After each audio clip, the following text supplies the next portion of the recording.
அம்மா வேண்டாம்மா, என்னை கம்பல் பண்ணாதம்மா. ஏய், அப்படிலாம் சொல்லக்கூடாது. இதை விட வேற நல்ல இடம் கிடைக்காது. இந்தா சேலை நல்ல சிகப்பு அழகா இருக்குது, இதை போய் கட்டிட்டு வா. சரிம்மா. ஏய், அழுகாத, நல்லா சிரிச்ச மாதிரி இரு. என்னது இது? இந்த பிள்ளை பார்த்தா சின்ன வயசாக இருக்கா. இவருக்கு 30 வயசுக்கு மேலே இருக்கும் போல இருக்கே. ஓ, ரைட் ரைட், அப்போ இது குழந்தை திருமணம்தான். அந்த அக்கா அழுகுதுமா. பிசாமரு, நிறுத்துங்க இந்த கல்யாணத்தை. என்னது இது? பார்த்தா சின்ன பொண்ணாட்ட இருக்கு, இவர் என்ன 30 வயசு ஆளாட்ட இருக்காரு. மேடம், பேரண்ட்ஸ் சம்மதத்தோட இந்த கல்யாணம் நடக்குது, சும்மா கட்டாதீங்க. ஹலோ மிஸ்டர், அதை நீங்கள் சொல்ல வேண்டிய இடத்துல வந்து சொல்லுங்க. அப்பாடா, கரெக்ட் டைமுக்கு போலீஸ் வந்துட்டா. ஐயோ அம்மா, மாப்பிள்ளைய எங்கே கூட்டிகிட்டு போகிறீங்க? சொல்லுங்க இன்ஸ்பெக்டர், என்ன இந்த நேரத்தில், அதுவும் இவ்வளோ காலையில் நேரத்தில்? வணக்கம் மேலாட். இன்னைக்கு ஒரு ஸ்பை கால் வந்தது. அதன்படி போய் பார்த்தா இவருக்கு ஏஜ் ஜாஸ்தியாக இருக்கிற மாதிரி இருக்குது. இந்த பொண்ணு 15 வயசு தான் ஆகுது. ஏம்மா, உன் ஏஜ் என்னம்மா? நான் 10th ஸ்டாண்டர்ட் படிக்கிறேன் மேடம். 10th? அம்மா ஆமாங்கம்மா, என் பிள்ளை சூப்பராக படிப்பாங்கம்மா, நல்ல மார்க் வாங்குவா.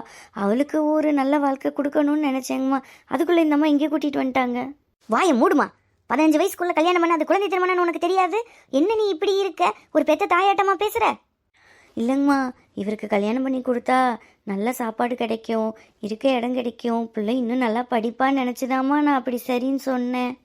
நாங்கள் சாப்பாட்டுக்கே கஷ்டப்படுற குடும்பம்மா. ஹலோ மிஸ்டர், உங்களுக்கு இதெல்லாம் தெரியாதா? இல்லைங்கம்மா, அப்பவும் என் ஒய்ஃபு சொன்னா. எனது ஒய்ஃபு சொன்னாலா? இன்ஸ்பெக்டர், இவரை அரெஸ்ட் பண்ணுங்க. போக்சோ அண்ட் சைல்டு மேரேஜ் ஆக்டில் இவரை அரெஸ்ட் பண்ணுங்க. Yes your honour.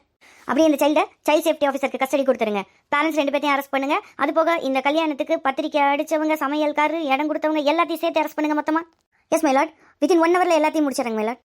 Hello control room. District judge order. Child marriage நடந்ததுக்கு உடனடியாக இருந்த அத்தனை பேர்த்தையும் அரெஸ்ட் சொல்லி இமீடியட் அரெஸ்ட்டுக்கான ஆர்டர் கொடுத்துருக்காங்க. Be alert.